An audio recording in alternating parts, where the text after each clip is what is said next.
দর্শক, আজ আপনাদের সাথে আছি আমি মনজুর আল মতিন। আজকে আমরা কথা বলতে চাই অন্তর্বর্তী সরকারের 100 দিন নিয়ে। এ নিয়ে কথা বলতে তিনজন সম্মানিত অতিথি রয়েছেন আমাদের সাথে। আছেন জনাব ডক্টর আসাদুজ্জামান রিপন, তিনি ভাইস চেয়ারম্যান বিএনপি। আছেন জনাব নাজমুল হক প্রধান, সাধারণ সম্পাদক বাংলাদেশ জাসদ, এবং জনাব আশরাফ কায়সার, সিনিয়র সাংবাদিক। আপনাদের সবাইকে স্বাগত আমাদের এই অনুষ্ঠানে। দর্শক, আলোচনায় যাবার আগে আজকে প্রধান উপদেষ্টা ভাষণ দিয়েছেন 100 দিনের এই পূর্তি নিয়ে। সে নিয়ে একটা প্রতিবেদন দেখে নেব। 2 সহস্রাধিক জীবন আর অসংখ্য আহতের নিদারুণ আত্মত্যাগে গেল আগস্টের 5 তারিখ ক্ষমতাচ্যুত হয় 1.5 দশকের আওয়ামী লীগ সরকার। সশ্রদ্ধ চিত্তে শপথ গ্রহণ করিতেছি যে এর 3 দিন পর আনুষ্ঠানিক দায়িত্ব নেয় ডক্টর মোহাম্মদ ইউনূসের নেতৃত্বে অন্তর্বর্তী সরকার। প্রবল জনসমর্থন আর প্রত্যাশার পাহাড় সম চাপ নিয়ে দায়িত্ব গ্রহণের 100 দিন পার করল নতুন সরকার। সবাইকে সালাম জানাচ্ছি। দেশ পুনর্গঠন প্রক্রিয়ার যাত্রাপথে মাইলফলক উপলক্ষে জাতির উদ্দেশ্যে ভাষণ দেন প্রধান উপদেষ্টা। তার বক্তব্যে ছিল গণ অভ্যুত্থানে হতাহতের ঘটনায় বিচার ও সুচিকিৎসা নিশ্চিতের প্রতিশ্রুতি। জানান, দেশে আর কেউ যেন সহিংসতার শিকার না হয়, অব্যাহত থাকবে সে চেষ্টা। আমাদের সরকার প্রতিটি মৃত্যুর তথ্য অত্যন্ত যত্নের সাথে জোগাড় করছে।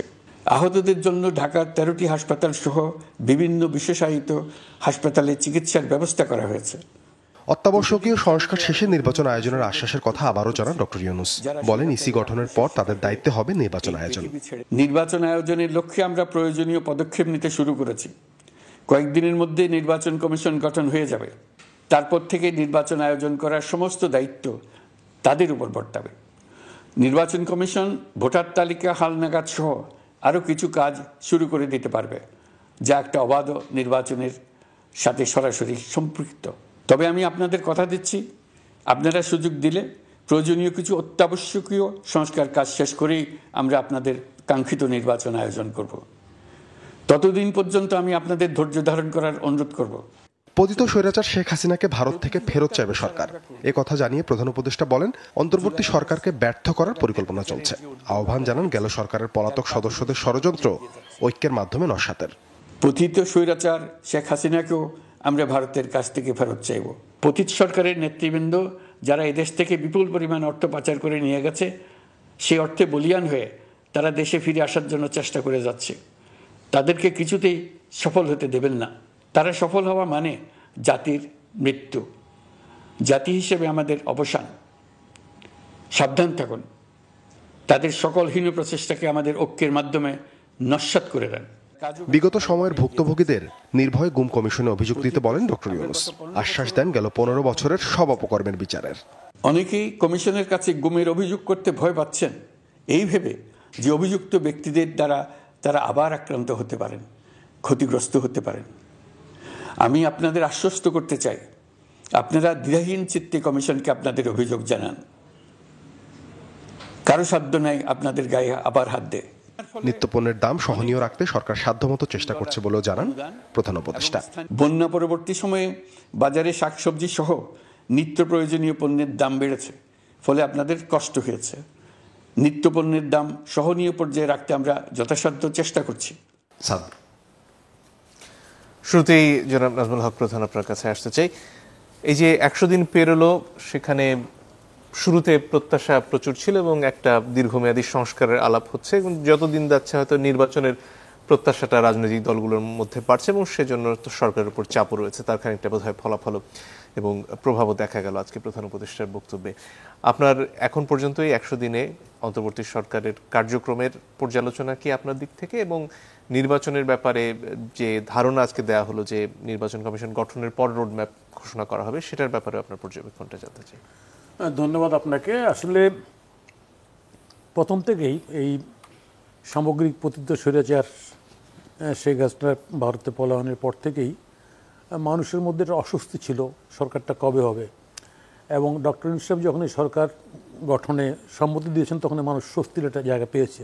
আমি বলছি এই কারণেই যে সরকারের পতিত স্বৈরাচার সরকারের পক্ষ থেকে কিন্তু বলা হচ্ছিল যে সরকারের পতন হলে 5 লাখ লোক মারা যাবে, তাই না? কিন্তু দুর্ভাগ্য, আমাদের এখানটা 4 তারিখ, 5 তারিখ, 6 তারিখ, 7 তারিখ সরকারই ছিল না দেশে। আমি সে পঞ্চগড়ে ছিলাম, আমি গাড়ি নিয়ে বেরোয়েছি, থানার থেকে কোনো পুলিশও বের হয় নাই। কিন্তু সরকার তো হলো 8 তারিখে রাত্রেবেলা, হ্যাঁ রাত্রেবেলা 4 দিন, হ্যাঁ, তো ফলে 4 দিন সরকারবিহীন অবস্থায় বাংলাদেশে আসলে হ্যাঁ কিছু ঘটনা ঘটছে, যেটা আমার ধারণা মানে অপ্রতুল। আমি অপ্রতুল বলবো এই কারণে কম ঘটছে আর কি, আমার কাছে মনে হয়েছে আর কি। কারণ যেভাবে সরকারের পক্ষ থেকে রিপ্রেশন ছিল তাতে জনগণের পক্ষ থেকে আরও অনেক বেশি ঘটনা ঘটার কথা ছিল, যা যেগুলি ঘটছে এগুলো না করলেও ভালো হতো। কিন্তু আমি বলতে চাচ্ছি সেই কথাটা যে ডক্টর ইউনূস সাহেব সরকার গঠন করবে, এই যে প্রত্যাশা জনগণের মধ্যে তৈরি হয়েছিল, কিন্তু সরকার গঠন করার পরে কিন্তু সেই প্রত্যাশার ক্ষেত্রে জনগণ একটু কিন্তু আপনার মনে হয় যে হয় না যে আশানুরূপ সরকারটা পেলাম না। এটা কেন হয়েছে এটা ব্যাখ্যা করার প্রয়োজন, আমার ধারণা সবাই বুঝবেন। বিশেষ করে যাদেরকে নেওয়া হয়েছে সেই নিয়ে অনেক বিস্তর কথাবার্তা হয়েছে। তারপর আমি বলবো যে 100 দিনের সরকার কতগুলি বিষয় করতে পেরেছেন। সেটা হচ্ছে নাম্বার 1 হচ্ছে আমরা জানি যে পুলিশটা ট্রমাটাইজ হয়ে গেছিলো, পুলিশ একদম সারা দেশেই। পুলিশের আমার তো না বাক শক্তি যদি বলে সেটাও ছিল না। আমি নিজে দেবীগঞ্জ থানায় গেছি, আপনার ওসি পরিচিত ছিল, দরজা খোলা সাহস করতেছিল না 6 তারিখে, যে দরজা যে খুলবে ফোন করে বলার পরও ভয় পাচ্ছিল যে খুললে কি হবে না হবে। এরকম অবস্থা ছিল। সেই জায়গায় সেই পুলিশটাকে রিঅর্গানাইজ করে জনগণের সেবার জায়গায় দাঁড় করানো আর খুব ডিফিকাল্ট। কিন্তু এখন আমরা দেখতে পাচ্ছি অসংখ্য পুলিশ পলাতক আছে, আপনার অনেকের নামে মামলা হচ্ছে, নতুন করে গ্রেপ্তার হচ্ছে, নতুন করে সর্টিং হচ্ছে, তাই না? ফলে এটা খুব ডিফিকাল্ট টাস্ক পুলিশ এক। দ্বিতীয় কথা হচ্ছে পাবলিক যে অর্ডারে ছিল আগে, এটা স্বৈরাচারী সরকার আমলে, সেই অর্ডার থেকে পাবলিকের অর্ডার চেঞ্জ হয়ে গেছে। সেই জায়গায় রাজনৈতিক দল যারা মাঠে ক্রিয়াশীল ছিলেন, তাই না, সেই দলগুলি বহুদিন ধরে নিষ্পেষিত ছিল, নির্যাতিত ছিল, অসংখ্য মামলা ছিল। ফলে সেই জায়গাটা ওলটপালট ছিল। সেই জায়গাটাকেও একটা স্বস্তি জায়গা নিয়ে আসা সরকার আমার ধারণা চেষ্টা করছে। পুরাটা হয়তো পারে নাই, কিন্তু বাট চেষ্টা করছে। আইন শৃঙ্খলা পরিস্থিতি এখনও ঠিক হয়েছে তা বলবো না, কিন্তু দুর্ভাগ্য হচ্ছে এটাই, আমি ক্রিটিসাইজ করছি আমাদের নিজেদের। এই যে বড় রাজনৈতিক দলের নেতা এখানে আছেন, তাই না, আমাদের বন্ধু লোক, রাজনীতি করেছে একসঙ্গে, এই ক্ষমতা না যেতে নিজেরা যে মারামারি। আপনি জেনে অবাক হয়ে যাবেন, তেঁতুলিয়া কমিউনিস্ট পার্টির মিটিংয়ে হামলা হয়েছে, মিটিং করতে প্রিন্স গেছিল, সে মিটিং করতে দেয়নি। আমার পার্টির হামলা করলো বিএনপি এবং ছিল জামাত ইসলাম ছিল, হামলা করে বন্ধ করেছে মিটিং যখন প্রিন্স বক্তৃতা দেয়। আপনার বোদা উপজেলায় আমার পার্টির ছোট্ট মিটিং, আমার পার্টির প্রতিষ্ঠাবাসীগুলো মিটিং, তাই না, সেই মিটিং বিএনপি হামলা করে বন্ধ, যদিও পরে সলিটারি করছে, কিন্তু হামলা করে বন্ধ করে দিল। নিজেরা মারামারি করতেছে, ফরিদপুরে কিলিং হয়ে গেল। তাহলে আমরা যারা রাজনীতির দল, ভবিষ্যৎ যারা পাওয়ারের স্বপ্ন দেখতেছি, যারা আসবো, দেশ চালাবো, এখনই যদি এই হয় ক্ষমতা গেলে কি হবে? এই প্রশ্নটা কিন্তু জনগণের মধ্যে বারবার ঘুরে আসছে যে আমরা এত বড় পরিবর্তন, হাজারের উপরে শহীদ হয়েছে এই জায়গায়, 20,000-এর মতো লোক আহত, এখনও হাসপাতালে প্রতিদিন 2-1টা মৃত্যুর খবর আসতেছে। সে জায়গায় দাঁড়িয়ে আমাদের এই যে উল্লাস, তাই না, এই উল্লাস কিসের উল্লাস, কেন করছি? আজকে জনগণের মধ্যে প্রশ্ন চলে আসতেছে, এই আসলে কি এই দেশটা রক্ষা করার মতো, এই দেশের সেবা করার মতো রাজনৈতিক দল কি তৈরি হয় না বা ছিল না? অতীতের শাসন তো আমরা সবাই জানি। তাহলে সে জায়গায় দাঁড়িয়ে আমাদের যদি ভুল থেকেও যদি শিক্ষা না হয়, থেকেও যদি শিক্ষা না হয়, তাহলে শিক্ষাটা কবে হবে? সেই জায়গায় দাঁড়িয়ে আমি সমালোচনা যত না করবো অন্তর্বর্তী সরকারের, তার থেকে সমালোচনা নিজের বেশি করতে চাই যে আমরা এর জন্য দায়ী। তাহলে আমাদেরকে এখনও সময় আসছে আমাদের ত্রুটিগুলি শুধরিয়ে জাতিকে সেই রাস্তা দেখানো, ইয়েস বাংলাদেশে শুধু নির্বাচন হলেই না, নির্বাচন হওয়ার পরে যিনি ক্ষমতায় আসবো বা যিনি নেতা হবে, তাই না, তার সেই যোগ্যতা বা তার সেই শক্তি আছে এই দেশটাকে পরিচালনা করার। জি, আমি সেই জায়গায় বলতে চাচ্ছি। ডক্টর রিপন, আপনার কাছে আসতে চাই। যে প্রসঙ্গে মাত্র জনাব প্রধান তুললেন যে এই যে প্রত্যাশা মানুষের সংস্কার নিয়ে, সেটা একদিকে যেমন সরকারের উপর, আরেকদিকে একটা বড় অংশ সেটা রাজনৈতিক দলগুলোর উপর, এবং বিএনপি যেহেতু একটি বড় রাজনৈতিক দল বাংলাদেশে, তাদের কাছে প্রত্যাশার চাপটা বোধহয় অনেক বেশি। এই যে রাজনৈতিক সংস্কৃতি পরিবর্তনের কথা বলা হচ্ছে, সেদিকে বিএনপি কতদূর এগোতে পারছে? ধন্যবাদ আপনাকে। প্রথমে যদি আমি এইভাবে বলি, নাজমুল হক প্রধান খুব ক্যাটেগরিক্যালি বলেছেন যে প্রেক্ষাপটে একটি সরকারকে পালাতে হয়, এটা তো পৃথিবীর ইতিহাসে বিরল। তো ঘটনার আমি পুনর্উল্লেখ করতে চাই না। এমনি ধরনের একটা প্রেক্ষাপট, একটা জন আকাঙ্ক্ষার ভিত্তিতে সরকার প্রতিষ্ঠিত হয়েছে, এটা তো সত্য। তো এই যে বিগত পলাতক সরকার নিজেরাই আশঙ্কা প্রকাশ করত এবং তারা পাবলিকলি বলেছিল যে সরকারের পতন ঘটলে, আওয়ামী লীগ ক্ষমতায় কোনো কারণে মানে ক্ষমতাচ্যুত হয়, তাহলে 10 লক্ষ লোক মানুষ মারা যাবে। তো আসলে কি তাই হয়েছে? 4 দিন তো সরকারই ছিল না। বিচ্ছিন্নভাবে কিছু ঘটনা ঘটেছে, যেটা পার্শ্ববর্তী দেশ ভারত ফলো করে প্রচার করার চেষ্টা করে যে হিন্দুদের উপর নির্যাতন হচ্ছে। তো আওয়ামী লীগ করা মুসলমান মাইর খায়নি, খেয়েছে তো 2-4 জায়গায় বিচ্ছিন্নভাবে। আওয়ামী লীগ যে লোকটা হিন্দু অথচ আওয়ামী লীগ করে, তো তার প্রতিও তো আপনার অন্য দলের লোকজনের কিছু ক্রোধ ক্ষোভ থাকবেই, খুবই খুবই স্বাভাবিক। তো এই সমস্ত বিচ্ছিন্ন কিছু ঘটনাকে আপনি 18 কোটি মানুষের দেশে খুব এই ঘটনাগুলো খুবই বিচ্ছিন্ন ঘটনা, যেটা উনি বললেন যে এগুলো না হলেও হয়তো ভালো হতো, আমি ওনার সাথে একমত। এরপরে ওনার নিজের দলের একটা অনুষ্ঠান এবং কমিউনিস্ট পার্টির আপনার পঞ্চগড়ে নাকি তেঁতুলিয়াতে যে ঘটনাটা বললেন সেটা অত্যন্ত অনভিপ্রেত এবং মানে দুঃখজনক। কিন্তু মনে রাখতে হবে যে বাংলাদেশ 55,126 বর্গ মাইলের দেশে আমাদের কতগুলো গ্রাম, কতগুলো থানা, 600টা থানা, এখন মোর দেন 600 মানে পুলিশ স্টেশনস। তো এই থানার মধ্যে 2-3টা থানায় যদি খুব বিচ্ছিন্নভাবে কিছু ঘটনা ঘটে, একেবারেই হওয়া উচিত ছিল না। এখন দেখতে হবে যে পার্টি মানে আমাদের দল যেটা অভিযোগ নিয়ে আমাদের দলের ব্যাপারে দুটো ঘটনা উল্লেখ করেছেন, আমি দায়িত্ব নিয়ে বলতে চাই যে পার্টি ব্যবস্থা নিয়েছে কিনা। আমার পার্টির অ্যাক্টিং চেয়ারম্যান তারেক রহমান, তিনি এই ব্যাপারে অত্যন্ত মানে কঠোর শৃঙ্খলার ব্যাপারে, এবং আপনি যেটা মানুষের প্রত্যাশার কথা যেটা বলছেন, যে রাজনীতির সংস্কৃতির কথা বলছেন, উনি অত্যন্ত মানে কঠোর। এই পর্যন্ত আমার জানা মতে জনা 2-1 ভাইস চেয়ারম্যান, আমার দুজন ভাইস চেয়ারম্যান আমার কলিগ, তাদের বিরুদ্ধে তিনি ব্যবস্থা নিয়েছেন। একজন আমার এক কলিগ ভাইস চেয়ারম্যানের বিরুদ্ধে একটি অভিযোগ, অবশ্য যদি এই ধরনের হানাহানির ব্যাপার না, অভ্যন্তরীণ সাংগঠনিক শৃঙ্খলার অভিযোগ ছিল, সেটা তদন্তের দায়িত্ব আমার উপরই ছিল। তো একজন স্ট্যান্ডিং কমিটির মেম্বার, তিনি পর্যন্ত মানে শোকজের আওতায় পড়েছেন। দুজনের পদ স্থগিত হয়েছে সাংগঠনিক সম্পাদক পর্যায়ের। মেজার নিচ্ছে কিনা পার্টি, পিউনিটিভ মেজার নিচ্ছে কিনা, একটা মেসেজ আমরা দিতে পারছি কিনা যে না, যেই নেতিবাচক খবরটা আসছে, এই নেতিবাচক খবরটার ডেটারেন্ট হিসেবে আপনি কি ব্যবস্থা নিলেন, পার্টি হায়ারার্কি কি ব্যবস্থা নিলেন, সেই মেসেজটা কিন্তু আমরা কনভে করেছি এবং সেটা আপনার খুব এফেক্টিভ হচ্ছে। আচ্ছা, তো এখন কথা হচ্ছে যে আপনার পলিটিক্যাল পার্টিগুলো তো ঠিক, আমরা তো ঠিক কমিউনিস্ট পার্টির মতো না, আমরা যে খুবই মানে আমাদের রাজনৈতিক দলগুলোর মধ্যে যে সেই ধরনের শৃঙ্খলা যেটাকে বলে, এটা মানে একটা কমিউনিস্ট পার্টি, সোশ্যালিস্ট পার্টিদের যে ধরনের শৃঙ্খলা থাকে, বাংলাদেশের রাইট উইং পলিটিক্যাল পার্টির মধ্যে সেই ধরনের শৃঙ্খলা ইট ইজ নট এক্সপেক্টেড। এখানে নানা শ্রেণীর লোকজনের সম্মিলন ঘটে, নানা পেশা, নানা শ্রেণীর লোকজন, নানান আয়ের স্তরের লোকজন এইসব রাজনীতির মধ্যে যুক্ত থাকেন। এক একজনের আকাঙ্ক্ষা, বিহেভিয়ারাল প্যাটার্ন ভিন্ন ভিন্ন থাকে, কিন্তু আমরা সেটাকে কিন্তু স্ট্রিমিং করছি। এই ব্যাপারে আমরা বিন্দু মাত্র আমরা ছাড় দিচ্ছিও না। তো সুতরাং আমি এই ব্যাপারে খুব হতাশ নই যে, এবং আমাদের পার্টির সিদ্ধান্ত আছে যে পার্টির কোনো সদস্য যদি নিয়ম বহির্ভূতভাবে যদি কোনো দুষ্কর্মের মধ্যে জড়িয়ে যায়, তাকে কিন্তু দলের তরফ থেকে আইন প্রয়োগকারী সংস্থার হাতে তুলে দেওয়ারও নির্দেশ আছে। জি, ধন্যবাদ। তো সুতরাং আমি মনে করি যে এইটার পরিপ্রেক্ষিতে মানুষের মধ্যে আমাদের দল সম্পর্কে হতাশার কোনো কারণ থাকবে না। জি, জনাব আশরাফ কায়েস আপনার কাছে আসতে চাই। নির্বাচনের রেলগাড়ি চলা শুরু করেছে প্রধান উপদেষ্টার কথা অনুযায়ী, কিন্তু সংস্কার হচ্ছে সেই রেলগাড়ির জন্য যে রেল লাইন প্রয়োজন সেটি, এবং সেটি করার জন্য তিনি খানিকটা সময়ও চাইছেন। সেটা আসলে কতটুকু করা হবে সেটার দায়িত্ব আবার তিনি দিচ্ছেন রাজনৈতিক দলগুলোর উপর। তাহলে এই বিষয়ে আসলে একটা তো সমাধানে আসা বোধহয় প্রয়োজন, যে আসলে কতটুকু সমাধান হবে, সংস্কার হবে, সে ব্যাপারে আপনি এখন পর্যন্ত সেই সমাধানের দিকে এগোনোর কোনো নিশানা দেখছেন কিনা? আমি এখনো ওরকম কোনো নিশানা দেখছি না। আজকে আমি তার বক্তৃতা মনোযোগ দিয়ে শুনেছি, আমার মনে হয়েছে উনি অনেকগুলো কনসার্ন শেয়ার করেছেন, এবং আমার মনে হয় সব স্টেক হোল্ডারদেরকে কনসার্নগুলো একটু বুঝতে হবে। আমি জানি যে রাজনৈতিক দলগুলো, বিশেষ করে বড় দলগুলো, তারা নির্বাচন চাচ্ছেন, এবং তাদের মধ্যে কারো কারো ধারণা হয়েছে যে কোনো কারণে কি নির্বাচনকে একটু বিলম্বিত করা হচ্ছে কি না। আবার বাংলাদেশে আপনি জানেন যে বিলম্বিত হলে মাইনাসের একটা ব্যাপার চলে আসে, কাকে বাদ দিয়ে কাকে রাখা হবে, তাদের মধ্যে একটু সন্দেহ দানা বেঁধেছে।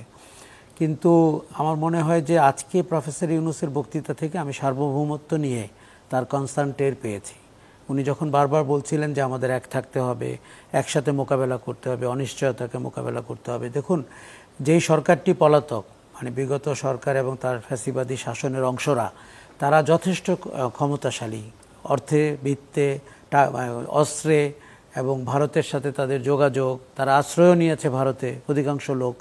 ফলে প্রতিনিয়ত আমাদেরকে কিন্তু অনেক অনিশ্চয়তার মোকাবেলা করতে হচ্ছে। গত 100 দিন কিন্তু অন্তত 10টি বড় মাপের অনিশ্চয়তা, আশঙ্কা, তারপর অপঘাত আমরা লক্ষ্য করেছি। আপনি খেয়াল করেছেন যে দুর্গাপূজা নিয়ে কেমন আতঙ্ক তৈরি হয়েছিল, বন্যা হঠাৎ করে চলে আসলো। কাজে প্রফেসর ইউনূসের বক্তব্য থেকে আমার মনে হয়েছে যে আমাদের এক কাট্টা হয়ে থাকার আরও কিছুদিন দরকার, এবং এখন নিশ্চয়ই নির্বাচন নিয়ে বা সংস্কার নিয়ে অথবা কার জনসভায় কে আক্রমণ করলো আমরা তো আলোচনা করতেই পারবো, কিন্তু আমরা যদি পাটাতন্ত্রীতে রক্ষা করতে চাই এবং পাটাতন্ত্রী পড়ে যাক এটি আমরা না চাই, তাহলে আমার ধারণা যে আমাদের ঐক্যের সুরটাকে আরও স্ট্রং করতে হবে এবং কোথায় কোথায় আমাদের মিনিমাম ঐক্যমত্য আছে সেটিকে জোরালো করতে হবে। এখন দেখুন, সরকারটি এটিও ঠিক যে গণ অভ্যুত্থানটি তো আসলে সত্যিকার অর্থে নির্বাচনের জন্য হয়নি, গণ অভ্যুত্থানটি হয়েছে পরিবর্তনের জন্য। এবং রাষ্ট্র সংস্কারের কথাটি এখানে এসছে যে আমরা শুধুমাত্র পালাবদল করে একটি রাজনৈতিক দলের জায়গায় আরেকটি রাজনৈতিক দল না দেখে কি করে জনমানুষের কল্যাণের রাষ্ট্রটি হবে সেটি এনশিওর করা যায় কি না। আমার মনে হয়েছে যে সংস্কার হয়তো অনেক ধীর গতিতে হচ্ছে, আমার নিজের ধারণা আরও ফাস্ট ট্র্যাক করা যেত, আরও দ্রুত করা যেত। বিশেষ করে নির্বাচনী সংস্কার অথবা দুর্নীতি দমনের সংস্কার অথবা প্রশাসনিক সংস্কার, এর কোনোটিতেই আমি ব্যক্তিগতভাবে অত হ্যাপি না যেই গতিতে আগাচ্ছে বা আগামীতে যেটা আমি সম্ভাবনা দেখতে পাচ্ছি। গতি নিয়ে আপনি প্রশ্ন করতে পারবেন, কিন্তু ইন্টেনশন নিয়ে আমি এখনও প্রশ্ন করছি না। কাজে আমার মনে হয়েছে যে এই জায়গাটিতে তার ওই কনসার্নটি আমরা শেয়ার করতে পারছি কিনা। দেখুন, এখন অনেকগুলো পক্ষ বাজারে রয়েছে। একটা তো পলাতক পক্ষ এবং তার সাথে ভারতীয়রা যুক্ত হয়েছে, ডোনাল্ড ট্রাম্প যুক্ত হয়েছেন তাদের মতে, এবং ট্রাম্পের কোনো কোনো কর্মকর্তাদের নিয়ে আমরা কিন্তু খুব চিন্তিত। ডোনাল্ড ট্রাম্প নির্বাচনের আগে যে টুইটটা করেছিলেন বাংলাদেশের অবস্থা নিয়ে, তাতে কি তাদের এই যে দাবি যে ডোনাল্ড ট্রাম্পকে তারা একরকম কবজায় পেয়েছে সেটা পুরোপুরি উড়িয়ে দেওয়া যাচ্ছে?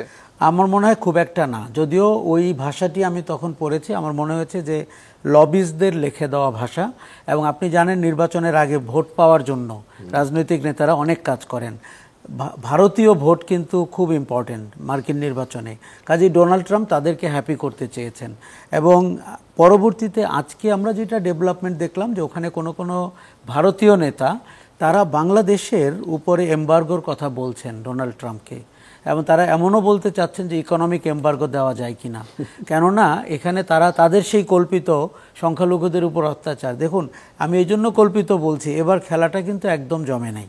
কেননা আমরা যেরকমভাবে প্রধান ভাই যে কথাটি বলছিলেন যে আমরা চাইনি, কিন্তু ওবায়দুল কাদের নিশ্চিতভাবে প্রেডিক্ট করেছিলেন যে কচু কাটা হবে, লক্ষ লক্ষ লোক মারা যাবে। কিন্তু বাংলাদেশ অনেকখানি সংযত হয়েছে, যদিও তাদের 15 বছরের দুঃশাসন এবং অত্যাচার কিন্তু মানুষকে এমনভাবেই বিক্ষুব্ধ করেছিল, তাদের প্রতি ঘৃণা এতটাই তীব্র হয়েছিল। কখনো কখনো ঘৃণা তো যুক্তি মানে না। কিন্তু এখন আমরা যেটি দেখতে পাচ্ছি, মার্কিন যুক্তরাষ্ট্রের হিন্দু নেতারা তারা কিন্তু বলতে চাচ্ছেন যে বাংলাদেশে তাদের মাইনরিটি বন্ধুরা যারা আছেন, যদিও বাংলাদেশের বন্ধুরা আমি মনে করি যে তেমন কোনো প্রত্যক্ষ প্রমাণ হাজির করতে পারছেন না। সর্বশেষ চট্টগ্রামে যে জনসভাটি হলো সেটি আমি মনোযোগ দিয়ে দেখলাম, সেখানে নাকি ভারতীয় দূতাবাসের কর্মকর্তাদেরও দেখা গেছে, এবং যারা সারা দেশ থেকে জড়ো হয়েছেন তাদের কিন্তু কোনো প্রত্যক্ষ ঘটনা নাই। এখন এটা যদি হয় ফিয়ার, যে ভয়, এখন ভয় তো আপনি থাকতেই পারেন যে আমি কি পূজা করতে পারবো, ভয়, আমি কি ভোট দিতে পারবো, ভয়। এখন পৃথিবীর সব জায়গায় মাইনরিটিদের একটা আশঙ্কার মধ্যে বসবাস করতে হয়, দ্যাটস দ্য রিয়ালিটি। আপনি ভারতের দিকে তাকান, সেখানে মুসলমান সংখ্যালঘুরা কি করছেন। একটা বিরতির সময় হয়ে গেছে, দর্শক একটু পরে ফিরে আসি, আশা করি সাথে থাকবেন।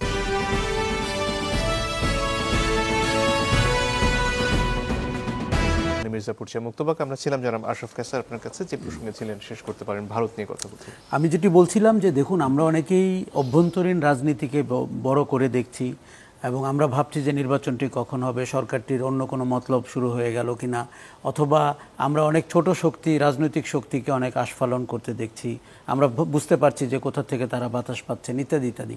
কিন্তু আমার মনে হয়েছে যে আপনি 100 দিন পরে আমরা যখন বড় মাপে দেখি, উপরিকাঠামোর দিকে দেখি, অর্থনীতির অবস্থা আপনি দেখেন, যদিও বাজারে তার ছোঁয়া হয়তো কম, কিন্তু আপনি রিজার্ভে হাত দেননি, আপনি রেমিটেন্স বাড়িয়েছেন, আপনি আমাদের ঋণ পরিশোধ করছেন অনেক দিন, এবং টাকা পাচার বন্ধ হয়েছে। এটি যে একটা কি দারুণ খবর। এবং বিদেশ থেকে আপনি টাকা ফেরত আনতে পারবেন কি না এটি অনেক জটিল বিষয়, কিন্তু সরকারটি তো চেষ্টা করছে।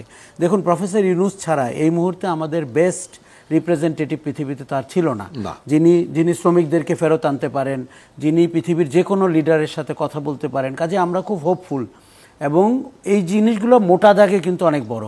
অভ্যন্তরীণ রাজনীতিতে আমাদের অনেক সংশয় থাকবে, আমাদের অনেক অপেক্ষা আছে। আর দলগুলো 17 বছর ক্ষমতার বাইরে ছিল, আর শুধু যে বাইরে থাকা না, অত্যাচার নিপীড়নের শিকার হয়েছিল।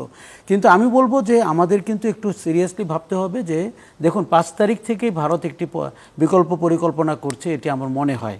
কেননা তারা আওয়ামী লীগের সাথে শুধু রাজনৈতিকভাবে সম্পর্কিত ছিল তা না, দলটি আপনি গোলা খুলে দিয়েছিলেন, তারা যা ইচ্ছা তাই নিতে পেরেছে, তাদের ডিফেন্স বাজেট কমে গেছিল, তাদের গোয়েন্দা ভিত্তি অনেক জমে উঠেছিল, এইসব এত মাত্রায় ভারতের সাথে সম্পর্ক, আপনি ট্রানজিট দিয়েছেন, আপনি লজ্জা পেয়েছেন শুল্ক নিতে, এগুলো তো পৃথিবীতে কখনো ঘটেনি দুটি প্রতিবেশী দেশের। এই কাজেই এখন ভারত কিন্তু সমীকরণে আঁকছে যে দেখুন বিএনপির রাজনীতির সাথে ভারতের সম্পর্ক কি, এটি আমরা ভালোই বুঝি। এখন বিএনপি নেতৃত্বকেও বুঝতে হবে যে তারা ভারতের সাথে তাদের সম্পর্ককে বাংলাদেশের জনগণের কাছে কিভাবে আসলে ব্যাখ্যা করবেন এবং নির্বাচনে তারা এই বিষয়টিকে কিভাবে নিয়ে যাবেন। আপনি যদি মাঠের পরিস্থিতি দেখেন, দেখুন গণ অভ্যুত্থানের একসময় আমরা ভারত বিরোধিতাকে রাজনৈতিক হিসাবে দেখতাম, এখন তো গণমানুষের ইস্যু। আপনি যদি বৈষম্য বিরোধী আন্দোলনের ভয়েস দেখেন, নাগরিক কমিটি দেখেন, এবং আমি প্রতিদিন ঢাকা শহরে যত সভা সমিতি সেমিনার হয় তার মধ্যে আপনি টের পাবেন আজকে মাওলানা ভাসানীকে নিয়ে আমরা যখন আজকে তার 48তম মৃত্যুবার্ষিকীতে কথা বলছি, সেই ফারাক্কা আন্দোলন কিন্তু আপনি সামনে আনছেন এবং গোলামির আওতায় থাকবো না, এই কথাগুলো সেই জেনারেশন বলছে যার জন্ম হয়েছে 25-30 বছর আগে। তার মানে সেই ইতিহাসে 50 বছর আগের ঘটনাকে কেন বিশ্লেষণ করছে? এই সুর যদি রাজনীতিবিদরা ধরতে না পারেন তাহলে কিন্তু বাংলাদেশ রাষ্ট্রের যেটি প্রাপ্য সেটি রাজনীতিবিদদের দিয়ে আদায় হবে কিনা সন্দেহ থাকলো। তো ভারতের দিক থেকে শঙ্কাটা কি? ধরুন তাদের আসলে করার কি আছে? একটা দেশের সব মানুষ যদি একটা রাজনৈতিক দলকে তাদের অত্যাচারের বিরুদ্ধে দাঁড়িয়ে তাদেরকে দেশ থেকে একেবারে পালিয়ে যেতে বাধ্য করে, তারপরে প্রতিবেশী দেশ তাদের সাথে এত পুরনো সম্পর্ক থাকার পরেও তাদের আসলে বাংলাদেশের অভ্যন্তরে আসলে প্রভাব বিস্তার করা বা সার্বভৌমত্বে হাত দেওয়ার সম্ভাবনা কতটুকু? দেখুন, প্রথমত ভারতকে খোলা মনে মেনে নিতে হবে যে এটি বাংলাদেশের জনগণ তাদেরকে ঝেঁটিয়ে বিদায় করেছে। কিন্তু আপনি যদি সবসময় ষড়যন্ত্র খোঁজেন, আপনি যদি খুঁজতে থাকেন যে এর মধ্যে জঙ্গি রয়েছে, এর মধ্যে জম্মু কাশ্মীরের কারো কারো ছায়া দেখা গেছে, অথবা আফগানিস্তানের কিছু লোককে ঘুরতে দেখা গেছে পাঞ্জাবি পরে, ভারতের মিডিয়া গত 100 দিনে একদিনের জন্য থামেনি। ভারতের নীতি নির্ধারকরা গত 100 দিনে আওয়ামী লীগের নেতৃবর্গের সাথে মিটিং করা একদিনের জন্য বন্ধ করেনি। তার মানে আমরা আওয়ামী লীগকে যে অবস্থায় দেখছি যে অনুশোচনা নাই এবং তার মধ্যে আসলে কোনো রিমোর্স নাই, সেটা তো ভারতের মধ্যেও নাই। কিন্তু ভারত যেটি আরও খারাপ করছে, সে বিশ্ব নেতৃবৃন্দের কাছে এই সমস্যাটিকে অপব্যাখ্যা দিচ্ছে। সে বলছে যে জঙ্গিরা ক্ষমতা নিয়েছে, শেখ হাসিনা সেকুলার ছিল, তাকে বিদায় করে দিয়েছে। কাজেই ভারত এটিকে ব্লো আপ করছে, এটিকে ম্যাগনিফাই করছে। এবং আপনি দেখুন সবসময় যে মাঠের রাজনীতি জনপ্রতিনিধিরা নিয়ন্ত্রণ করেন অথবা সেটির প্রতিচ্ছবি সরকারে থাকে তা কিন্তু না। আমাদের দেশেও কিন্তু ষড়যন্ত্রের ব্যাপক ইতিহাস আছে এবং ভারত যেহেতু গত 15 বছর এখানে গোয়েন্দা বৃত্তিতে মানে ওপেন হ্যান্ড পেয়েছিল, আমার মনে হয় সংস্কৃতি অঙ্গন থেকে শুরু করে রাজনৈতিক অঙ্গন পুরোটাই ভারতের জানা রয়েছে। এবং আওয়ামী লীগের শাসনটি কিন্তু ইনক্লুডিং মিডিয়া তো বটে, আমরা তো মিডিয়ার সাথে ব্যাপক ভারতীয় মানে সামরিক কর্মকর্তা বা ডিপ্লোম্যাট বা যারা ডিপ্লোমেসির আওতায় সামরিক তৎপরতা চালাতেন তাদেরকেও দেখতাম। এখন কিন্তু আপনার আওয়ামী লীগের তো জানা রয়েছেই, আর আপনি দেখবেন যে ক্ষমতাটিতে কিন্তু ঠিক রাজনৈতিক দল আওয়ামী লীগ ছিল না, একটা মাফিয়া লীগ সরকারটিকে নিয়ন্ত্রণ করছিল। যে কারণে আপনি দেখবেন যে আজকে আমার যতটুকু ধারণা 99% আওয়ামী লীগ সমর্থক ওই নেতৃত্বের বিচার চায়, কারণ তার সাথে তো তার এই নেতৃত্বের কোনো সম্পর্ক ছিল না। এই অপকর্ম তো সে করেনি, এই অপকর্ম যে লোকগুলো করেছে তারা কতদিন আগে আওয়ামী লীগ হয়েছে। কাজে আমার কিন্তু একটা জিনিস মনে হচ্ছে যে আওয়ামী লীগের রাজনৈতিক কবর তো হয়েছেই, দলটির উপরে ইনজাস্টিস করা হয়েছে এরকম একটি অপশাসন তৈরি করে। এবং তার সহকর্মী যারা ছিলেন সমমনা রাজনৈতিক দল, 14 দলের সমর্থক বলি, জাতীয় পার্টি বলি, আপনি দেখুন কি পরিমাণ দেউলিয়া হয়েছে তাদের রাজনীতি। তারা এখন দিনের আলোতে বেরোনোর সাহস রাখেন না। যারা আটক হয়েছেন, বাকিরা এখনো আত্মগোপনে। 100 দিন আত্মগোপনে থাকা একেবারে চারটিখারি কথা না, আপনি খেয়াল করে খুব সিরিয়াস। আর বাকিরা কি দেখুন, আপনি গরু চোরা চালানের রাস্তায় হলেও আপনি সীমান্ত দিয়ে পালানোর চেষ্টা করেছেন, টাকা পয়সা ছড়িয়ে যা করেছেন। আওয়ামী লীগের রাজনীতি দেখুন, আমরা ঠিক তরুণ বয়স থেকে রাজনীতিকে অবজার্ভ করছি, এত করুণ, এত নির্মম এবং এতটা জনবিচ্ছিন্ন আমাদের কিন্তু মানে কল্পনাতেও ছিল না। দলটি করতে করতে এমন জায়গায় গেছে। 100 দিনের যেই জায়গাটিতে আমরা বলতে চাচ্ছি, এখন কিন্তু আমাদের রাজনীতির পাটাতনটিকেও শক্ত করতে হবে। কেননা আমরা তো চাই রাজনৈতিক দর্শনে বাংলাদেশ চলুক, অ্যাডমিনিস্ট্রেটিভ সংস্কার এগুলো সব ঠিক আছে, কিন্তু আমাদেরকে সামনে এগোতে হবে রাজনৈতিক দর্শন নিয়ে। সেই রাজনৈতিক দর্শনের ধারক যারা রাজনীতিবিদ বা রাজনৈতিক দল, আপনি যদি আমাকে জিজ্ঞেস করেন আমি কি তাদের সংস্কার দেখছি, তাদের সংস্কার তো আমরা দেখতে পাচ্ছি না। তারা দাবি করছে সরকারের সংস্কার, নির্বাচনের ব্যবস্থার সংস্কার, দুর্নীতি চক্রের সংস্কার, কিন্তু ওই দলগুলোর ভেতরের সংস্কার কোথায়? বিশেষ করে বিএনপির কথা যদি আমি বলি, আমার কাছে তো বিএনপির অন্তত 20-25টা সংস্কার আমি আশা করি। সে যদি আমার কাছে ভোট নিতে চায়, সরকার গঠন করতে চায়, আমাকে আগামী 5 বছর কিংবা 10 বছর দেশটাকে চালনা করতে চায়। দেখুন, একটা জিনিস খেয়াল করতে হবে, 17 বছর দলটি ক্ষমতা কেন্দ্রের বাইরে, এবং এখন রাষ্ট্র পরিচালনার যে তরিকা আছে সেই তরিকাতেও তো তাদেরকে অভ্যন্তরীণভাবে প্রশিক্ষিত হতে হবে। আমি কিন্তু বিএনপির বন্ধুদেরকে বলতে চাই যে তাদের নিজেদের ভেতরে হলেও রাষ্ট্র পরিচালনার যে প্রশিক্ষণ সেটি যেন তারা শুরু করে দেয়। ডক্টর রিপন, এই প্রসঙ্গে আপনার কাছে আসতে চাই, সামনের দিনে নির্বাচনে বিএনপি আসলে কোন রাজনীতি নিয়ে জনগণের সামনে আসতে চায়, তারা আসলে কেমন বাংলাদেশ গড়তে চায়? একটা কথা বলা হচ্ছে যে জাতীয় সরকার গঠন করা হবে, বিএনপি ক্ষমতায় যাবে না, এই ধরনের কথা আপনারা বলছেন। তাহলে সেই জাতীয় সরকারের কাজটা কি হবে? জাতীয় সরকার যদি হয়, সবাই যদি একখানে চলে আসে, তাহলে সেই সরকারের সমালোচনাই বা কে করবে? এই প্রশ্নগুলো সামনে ঘুরে ফিরে আসে। আসলে সামনে যে প্রস্তাবগুলো নিয়ে আপনারা আসতে চান, 31 দফা রয়েছে, এর বাইরে যদি সুনির্দিষ্ট করে বলেন আসলে কি নিয়ে আসলে জনগণের সামনে আসবেন আগামী নির্বাচন? ধন্যবাদ আপনাকে। আপনার কাছে কি 31 দফাটাকে কি মনে হচ্ছে? এটি জনগণের সামনে তো কি নিয়ে আসতে চাচ্ছি না, কি নিয়ে এসেছি। আমাদের ইনিশিয়ালি আমাদের পার্টির চেয়ারপারসন বেগম খালেদা জিয়া তিনি 10 দফার সংস্কার প্রস্তাব দিয়েছিলেন। তারপরে সমমনা রাজনৈতিক দলগুলোর সাথে আমরা আলোচনা করেছি, তাদের মতামত নিয়েছি, এটা এনহ্যান্স, এটা 31 দফায় পরিণত হয়েছে। 31 দফা পরিণত হওয়ার পরে কিন্তু আমরা আবারও বলেছি যে 31 দফায় কিন্তু সীমাবদ্ধ না, রাষ্ট্রের প্রয়োজনে, আগামী দিনের রাজনীতির প্রয়োজনে এটা আরও বাড়তে পারে, অথবা যদি কোনো কিছু যদি আপনার বিয়োজনের ব্যাপার থাকে। আমি 5 বছর আগের যে প্রেক্ষিতে যে দফাটি যে সংস্কারের ভাবনাটির কথা বলেছি, 5ই আগস্টের পর সেই ভাবনাটা তো পরিবর্তন হয়েছে, তাই না? সুতরাং যদি কোনো কিছু নতুন সংযোজন হতে পারে, কোনোটা বিয়োজন হতে পারে, আপনি যদি এটাকে বলতেন মানে কী নিয়ে যাচ্ছি, এর চেয়ে বাংলাদেশের যে প্রস্তাবগুলো আমরা দিয়েছি এখন, যে এই যে প্রফেসর মোহাম্মদ ইউনূস সাহেবের নেতৃত্বাধীন যে সরকার যে সংস্কারগুলোর কথা বলছেন, এই 31 দফার বাইরে কি আছে? এর বাইরে কি কোনো নতুন কোনো প্রস্তাব তারা দিয়েছেন? এখন পর্যন্ত আশ্বাস দেন নাই। আর ওনারা যে সংস্কারের প্রস্তাবটা দেবেন সেটা তো আলটিমেটলি সেটা তো রাজনৈতিক দলের সাথে একটা ঐকমত্য হতে হবে, এটা তো সত্য কথা। আচ্ছা, তাহলে বিএনপি তো ক্যাটেগরিক্যালি বলেছে, এবং গতকালকে আমার পার্টির ভারপ্রাপ্ত প্রধান তারেক রহমান বলেছেন, গতকাল কি বলেছেন, উনি বলেছেন যে প্রধানমন্ত্রী পদে, অর্থাৎ সরকার প্রধান যিনি থাকবেন তাকেও সমালোচনা করা যাবে, কারণ এর আগে তো তাদের সমালোচনা করা যেত না। এই পদটিতে যারা থাকতেন তাদেরকে সমালোচনা করা যেত, 15 বছরের আগে যেত, কারণ তখন তো প্রচুর কার্টুনও আমরা দেখতাম প্রধানমন্ত্রীদের নিয়ে। এরপর তো আপনার গত 15 বছরের কথাই বলছি, আপনি প্রধানমন্ত্রী সামান্য সমালোচনা করলে জগন্নাথ বিশ্ববিদ্যালয়ের আমাদের যে মেয়েটা দীর্ঘদিন আপনার মানে কারাগারে থাকলো। আমাদের যেটি হচ্ছে এটি ওয়ান লাইনার না হয়ে এটি যদি একটি প্রক্রিয়াগত ব্যাখ্যা তৈরি হয় যে কি করে সমালোচনাটি করবে, সংসদে কি করে করবে, সরকারে কি করে করবে। কেননা তারেক রহমানের কথা দিয়ে কিন্তু আমরা অনেকখানি উজ্জীবিত। আমি সত্যি বলবো, গত 100 দিনে যে আমার দৃষ্টি আকর্ষণ করেছে সে হচ্ছে তারেক রহমান। কারণ আমরা যে সংস্কারগুলোর কথা বলছি সে নিজ থেকেই সেগুলো বলছেন, এমনকি গতকালকেও বলেছেন। কিন্তু আমার মনে হয় যেই মঞ্জুর যেটি বলতে চাচ্ছে যে এটি প্রক্রিয়াগতভাবে কেমন হবে, এটি তো হচ্ছে একটি অবজেক্টিভ, কিন্তু অবজেক্টিভটি পূরণ হবে কি করে? ফাইন, এটা কিন্তু আপনার তাহলে প্রতিটি দফা ধরে ধরে আমার ব্যাখ্যায় যেতে হবে। এটা একটা একাডেমিক ডিসকাশন। এটা যদি অন্যরা যদি কেউ আগ্রহী হয় নিশ্চয়ই আমরা তাদের সাথে একাডেমিক ডিসকাশন করব, বাট পাবলিক ডোমেইনে কিন্তু আমরা আমাদের 31 দফার ব্যাখ্যা আমরা দিয়েছি এবং বারবার করে দিচ্ছি। বিভিন্ন জেলা বিভাগীয় শহরগুলোতে পর্যন্ত আমাদের এটার একটা ব্যাখ্যা দিয়ে আমাদের আলোচনা সমালোচনা মানে এগুলোর মধ্যে নিজেদের মধ্যে ছিল।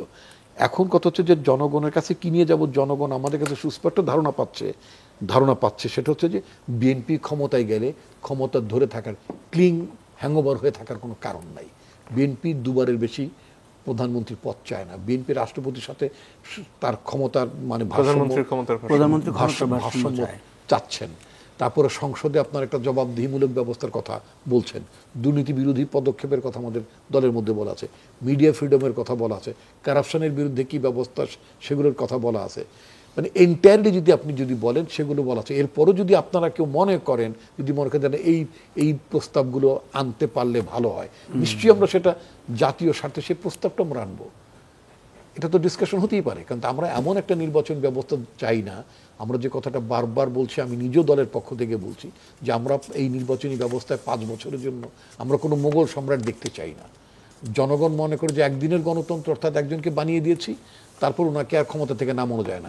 এরপরে তিনি আকাম কুকাম যাই কিছু করেন, ওনার মানে অন্য দৃশ্য আপনার ভাইরাল হয়ে গেলে তাতেও সরকার প্রধান যিনি ছিলেন শেখ হাসিনা, আমি বলতে চাচ্ছি সাবেক আপনার পার্লামেন্টে যে অনির্বাচিত একজন মেম্বার নির্বাচিত বলে গণ্য হইয়া তিনি সংশোধনে এনামুল হক বলে কি একজন লোক, এনা পরিবহন কি তার মালিক, তার একটা বিশ্রী ভিডিও ছড়িয়ে গেছিল সব জায়গায়। তারপরে কি আমাদের পার্লামেন্টে মানে পার্লামেন্ট তাকে বহিষ্কার করা হয়েছিল, because we don't have any system to oust any member from the parliament. নাই, আপনি আমাদের পার্লামেন্টের গত 53 বছরে পার্লামেন্টের এথিক্স কমিটি ছিল না, অথচ কারণ এথিক্স কমিটির ওইটার যে প্রেজাইড যিনি করবেন তাকেও তো আগে মানে ভেজাল মুক্ত লোক হইতে হবে নাকি।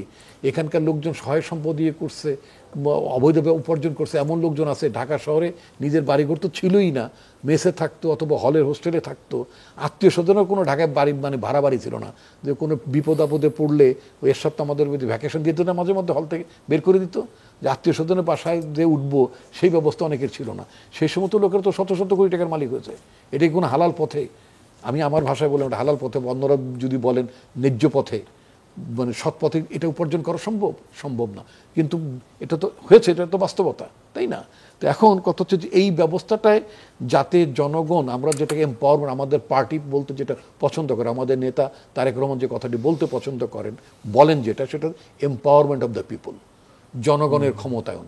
জনগণের ক্ষমতায়ন কিভাবে? জনগণ শুধু আপনি নির্বাচক হিসেবে জনগণ শুধু আপনাকে ভোটই দেবেন না, প্রয়োজন বোধে আপনাকে নামাতেও পারবেন। এই সিস্টেমগুলো যেগুলো উই ডিড নট হ্যাভ, প্রক্রিয়াটা কি হবে? প্রক্রিয়াটা কিভাবে হবে? যেমন আপনি যদি আমি আমেরিকার কথা যদি ধরি, আমেরিকায় কি করে, আমেরিকা পিটিশন করার ব্যবস্থা আছে এবং সরকারিভাবে ওয়েবসাইটে পিটিশন করার ব্যবস্থা আছে। যদি তার নির্বাচক তার আসনের যারা ভোটার তারা যদি সেখানে পিটিশন করেন, সে পিটিশন করলে একটা সার্টেন নাম্বারস অফ ভোটার যদি পিটিশন করেন তার বিরুদ্ধে শুনানি হবে। এমনকি জনগণ, আপনি মনে করেন আমি পার্লামেন্টের মেম্বার, মানে অর্থাৎ আমেরিকার ভাষায় কংগ্রেসের মেম্বার কোনো ভোট মানে কোনো বিল তৈরি করছে না, কিন্তু কোনো নাগরিক যদি মনে করে এই বিলটি ওঠা উচিত, এই ধরনের একটা আলোচনা উচিত, অর্থাৎ নাগরিকের তরফেও কিন্তু আপনার বিল তৈরি করার সুযোগ আছে। তারা কি করে, তারা ওয়েবসাইটে মানে প্রস্তাব করে, সেখানে যদি সাইন করে পিটিশনে, তাহলে সেটা আপনার কংগ্রেস সেটা আলোচনা করতে বাধ্য। তো সুতরাং আপনি নানাভাবেই এখন তো পৃথিবীটা তো আপনার এখন আপনার যোগাযোগ ব্যবস্থা তো আপনি মানে না জানার কিছু নেই। ব্রিটেনে আপনার এরকম প্রচুর কমিটি অন এথিক্স থেকে শুরু করে পার্লামেন্টের মেম্বার যদি কেউ এরকম কোনো বাজে কোনো কাজকর্ম করে বা শৃঙ্খলা ভঙ্গ করে, তাকে 7 দিন 10 দিন 1 মাস 2 মাস 3 মাস 6 মাস 1 বছর তাকে পার্লামেন্ট থেকে বরখাস্ত করার মানে বা সাসপেন্ড করার সুযোগ আছে। আমাদের অনেক কিছুই তো আমরা এইগুলো যদি আপনি এখন টেকনিক্যালি যদি আমি প্রত্যেকটা পয়েন্ট ধরি, তাহলে আমাকে আপনার অনেক সময় দিতে হবে। কিন্তু আমার পার্টি কিন্তু খুব অ্যাক্টিভলি কনসিডার করে যে আমরা একটা জবাবদিহিমূলক শাসন ব্যবস্থা প্রতিষ্ঠা করতে চাই এবং পার্লামেন্টের মেম্বাররা অর্থাৎ সংসদ সদস্যদেরও জবাবদিহিতার আওতায় আমরা রাখবো। মানে জনাব আশরাফ কায়সার যে কথা বলছেন যদি এক শব্দে বলা যায় তাহলে জবাবদিহিতা হবে এক্স্যাক্টলি রাজনীতির মূল। জনাব প্রধান, আপনার কাছে আসতে চাই। বিএনপি এখানে স্বাভাবিকভাবেই এই মুহূর্তে সবচেয়ে বড় রাজনৈতিক শক্তি, কিন্তু এর বাইরে অনেকগুলো রাজনৈতিক দল রয়েছে। আগামী যে রাজনৈতিক ব্যবস্থা বা পরিকাঠামো যাই দাঁড়াবে, সেখানে যদিও একদিকে জাতীয় সরকারের কথা বলা হচ্ছে, তার বাইরে এই যে অন্যান্য যে দলগুলো রয়েছে, জোটগুলো রয়েছে, তার ভূমিকা বা প্রভাব কি আগের চেয়ে বাড়বে বলে মনে করেন আপনি? একটু বলে নেই, উনি অনেক কথা বলছেন। বিষয়টা হচ্ছে যে এখানটা সংশয়টা কেন আসতেছে। আমরা তো একটা 71 মুক্তিযুদ্ধের মধ্যে দেশ স্বাধীন হয়েছে, তাই না? সেই সরকারও কিন্তু নতুন দৃষ্টিভঙ্গি গ্রহণ করতে পারে নাই, মানে যেটা আওয়ামী লীগের সরকার ছিল সেই সময়। এবং lots of problem in democracy ছিল, অ্যাকাউন্টেবিলিটি ছিল না, স্বচ্ছতা ছিল না, ওটা আলোচনা বাদিয়ে দিলাম। সেকেন্ড টাইম আমরা কিন্তু সবাই মিলে একসঙ্গে এরশাদকে রিপ্লেস করেছি আমরা, এবং আমরা একটা ভালো ব্যবস্থা চেয়েছিলাম। হয়েছিল কেয়ারটেকার গভর্নমেন্ট, 3 জোটের উপরে ভিত্তি করে, এবং সেই সময় টাস্কফোর্সও হয়েছিল কিন্তু, এবং টাস্কফোর্সের রেকমেন্ডেশনও ছিল কিন্তু, that was not accepted by the power party দিন টাইম। বরঞ্চ যেটুকু অর্জিত হয়েছিল সেটুকু আপনার পাশ কাটিয়ে ক্ষমতায় থাকার প্রবণতা হয়েছিল। আমি কথা তুলছি এই কারণে, এই সংশয়টা জনগণের মধ্যে আছে। বর্তমান সরকারের কাছে প্রত্যাশাটা কি আমাদের? বর্তমান সরকার সব করে দিবে না, সব করে দিবে না, কিন্তু আমরা মনে করি, আমি পার্সোনালি মনে করি, আমার পার্টি মনে করে যে ওই যে কয় না ভিত্তিপ্রস্তর স্থাপন, ফাউন্ডেশন লেট, তাই না, কাজটা পরে হবে। এই সরকারের কিন্তু আমাদের সংস্কারের প্রশ্নে এই ফাউন্ডেশনটা কিন্তু সরকারের দিয়ে দেওয়া উচিত। এটা বাই অর্ডিন্যান্স দিবে, কেমনে দেবে আই ডোন্ট নো। এটা রাজনীতি বিশেষজ্ঞ আছে, তাই না, সংসদীয় বিশেষজ্ঞ সব আলোচনা করে দিয়ে দেওয়া, এইগুলো দিয়ে দেওয়া উচিত। আপনি দেখেন ভিত্তিপ্রস্তরের মধ্যে কি কি থাকবে? আমি যেমন ধরেন এখানে ন্যূনতম মানুষের অধিকারটা কি? আমরা তো ভোটের মধ্যে গভর্নমেন্টে চেঞ্জ করতে পারছি না ফ্রম 47। এটা হচ্ছে আমাদের মেজারি। পাকিস্তানও পারে নাই, দেশ বাংলাদেশও পারে নাই, এখনো পাচ্ছি না আমরা। অথচ ইন্ডিয়া দেখেন 47 ধারাবাহিকভাবে এই কাজটা করে যাচ্ছে। পাশের দেশ, একই দেশ, আমরা যদি বলি একই দেশের অন্তর্গত ছিলাম। তাহলে এই যে পারছি না আমরা, যত কথাই বলি না কেন, ক্ষমতা যাওয়ার পর আমি যে রাবণ হয়ে গেছি, এ নিয়ে প্রমাণ দেওয়ার আর কোনো নাই, কেউ বেশি কেউ কম। তাহলে সেই জায়গায় দাঁড়িয়ে বর্তমান সরকারের কাছে প্রত্যাশিত হচ্ছে ওই জায়গায় যে পাবলিক যাতে কনফিডেন্স আনতে পারে, ইয়েস আমার ভোটের মধ্যে গভর্নমেন্ট পরিবর্তন হবে। রাতের ভোটও হবে না, উনি ইচ্ছা করে ওই কোর্টে রায় দিয়েও ক্ষমতা থাকতে পারবে না, অথবা মাইরেও থাকতে পারবে না। এই জায়গাটা আনার জন্য যতটুকু সংস্কার প্রয়োজন সেটা করতে হবে।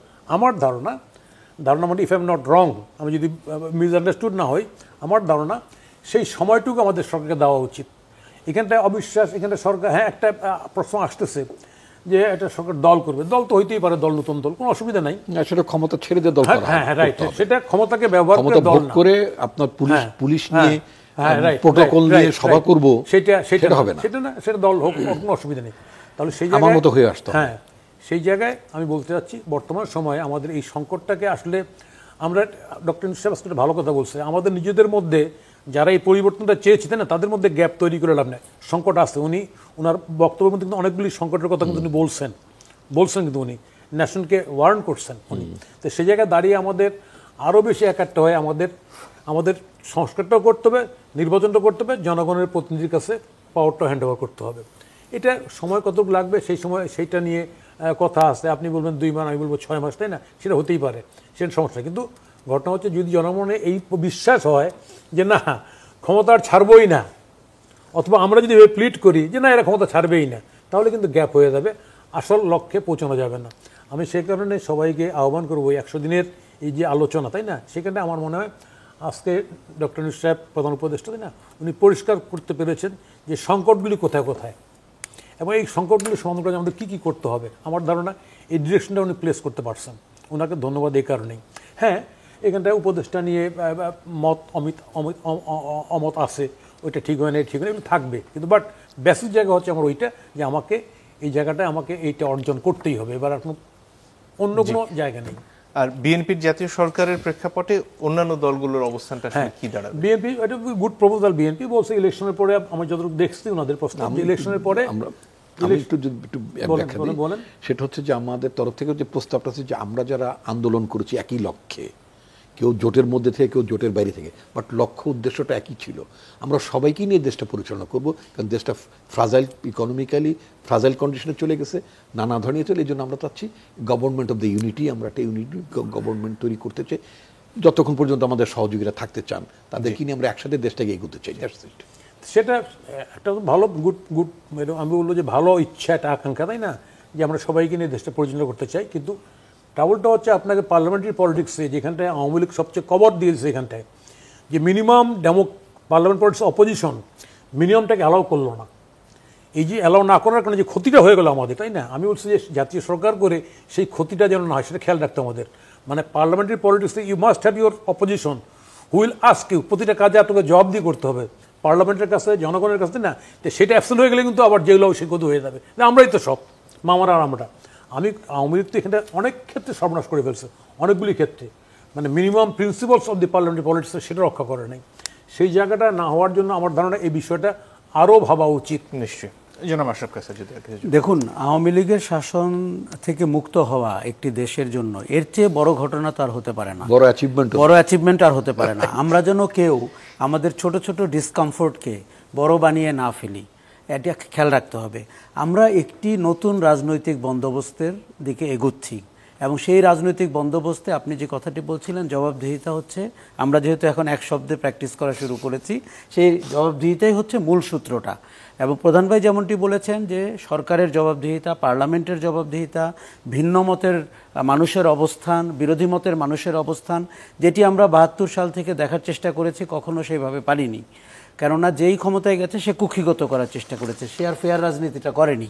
কাজে আমরা কিন্তু নতুন রাজনৈতিক বন্দোবস্তে কাঠামোগত দিক থেকে ওরকম একটি বহুদলীয় বহুমতের ভিন্ন মতের রাজনৈতিক উপস্থাপনা দেখতে চাই। এবং এই রাজনৈতিক বন্দোবস্তে আপনি সরকার বলি, নির্বাচন বলি, বিরোধী মতকে কিভাবে আপনি ডিল করবেন, জনগণকে কি করে আপনি আপার হ্যান্ডে আনবেন এবং আপনি কি করে আপনার রাজনীতিটাকে ভালো করবেন। দেখুন, আওয়ামী লীগ থেকে আমাদের প্রাথমিক শিক্ষা, মধ্যমানের শিক্ষা এবং উচ্চমানের শিক্ষা অনেকগুলো ধাপে আমি একটি প্রস্তাবনা লিখছি। এটি আরেকটি হচ্ছে যে পুরো কেক খেতে গেলে কেক সহজে আপনি পতিত হতে পারেন। কাউকে যদি আপনি স্লাইস দিতেন, আজকে যদি আওয়ামী লীগ বিএনপিকে নির্বাচনে অংশগ্রহণ করতে দিত বা মানে জাসদকে নির্বাচনে অংশগ্রহণ করতে দিত বা ওই রকম পরিস্থিতি যদি থাকতো, তাহলে কিন্তু পতনটা এত নির্মম হতো না। আমাদের এই শিক্ষাটিও মাথায় রাখতে হবে। কাজে আমরা একটি নতুন রাজনৈতিক বন্দোবস্ত, দেখুন এখন যারা রাজনীতির মাঠে রয়েছে, বিশেষ করে যারা বড় দল, তাদের আরও একটি সন্দেহ জেগেছে, সেটি হচ্ছে যে নতুন রাজনৈতিক শক্তির আত্মপ্রকাশ হচ্ছে কিনা। আমার মনে হয় যাদের 17 বছর সংগ্রাম করার সাহস এবং শক্তিমত্তা ছিল, তাদের এটি নিয়ে আতঙ্কিত হওয়া বা সন্দেহ প্রকাশ করার কিছু নাই।